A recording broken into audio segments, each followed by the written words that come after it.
we're thinking about options about how to make this work. I just hope he doesn't accept inspectors.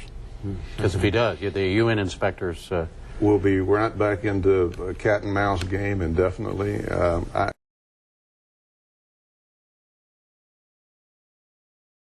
larger point is, and the fundamental question is, did Saddam Hussein have a weapons program? And the answer is absolutely. And we gave him a chance to allow the inspectors in, and he wouldn't let them in. If you're saying let's turn back the clock, and Saddam Hussein had opened up his country to IAEA inspectors, and they'd come in and they'd found that there were no weapons of mass destruction.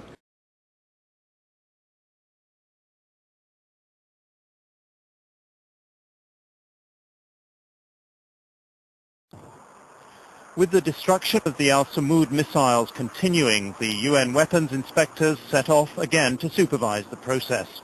The destruction of the missiles is being seen in some quarters as Iraq's most serious step towards disarmament in 4 years. The missiles are only being glimpsed on their way to be destroyed because Iraqi officials say pictures of their actual elimination would be too painful for Iraqis to witness. But the process itself may not continue if, as reported, American and British pilots are stepping up their attacks inside Iraq's no-fly zones. These reported attacks are seen in Baghdad as a prelude to war, adding to concerns that Washington is preparing to bypass the United Nations in its drive towards war.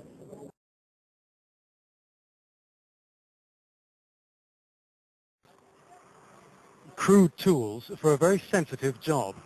These earth movers ploughed into Al-Taji base north of Baghdad today to smash up more of Iraq's banned al-Samoud missiles. 6 were expected to be destroyed. That leaves more than 90 missiles to go. The UN calls this a significant step in the disarmament of Iraq. But the mathematics of missiles doesn't satisfy in London and Washington, and Iraq today redoubled its effort to persuade the world it's cooperating and to head off war. If war takes place, if war happens, it's not because Iraq has not done all it could regarding disarmament. Iraq is doing all it could possibly do.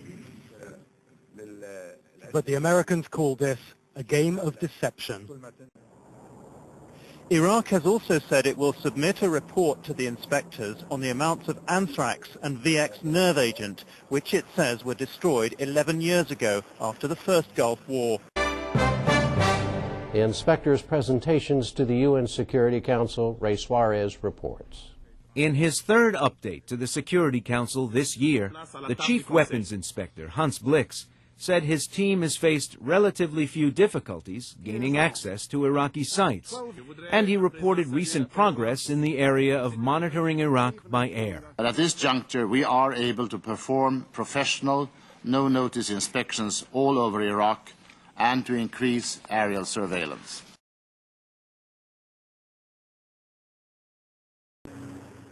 In Iraq, Monday was just another day for the weapons inspectors of the United Nations. For nearly 4 months, they've examined hundreds of sites across Iraq for the weapons whose existence Britain and the United States say justifies war. Clearly, there's much still to do, but all the signs are that their work will soon be curtailed.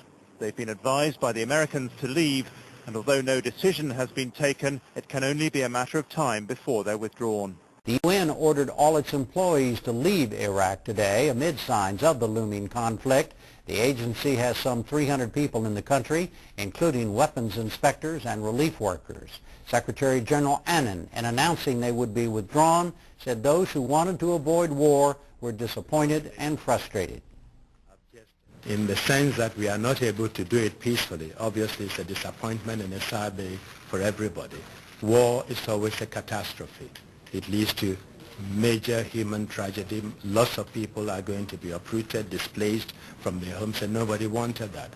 The U.S. diplomatic window on Iraq was formally shut down this morning by Secretary of State Colin Powell. He spoke to reporters in Washington after the U.S., Britain, and Spain pulled a proposed resolution at the UN. Here are some excerpts. As you heard the President and the other leaders who assembled in the Azores yesterday for the Atlantic Summit say, the window on diplomacy is closing. the moment of truth is arriving. And you will hear a speech from the President of the United States this evening. President Bush will address the nation and the world on the situation as we now see it. In his speech, he clearly will issue an ultimatum to Saddam Hussein that the only way to avoid the serious consequences that were built into 1441 is for Saddam Hussein and his immediate cohort to leave the country.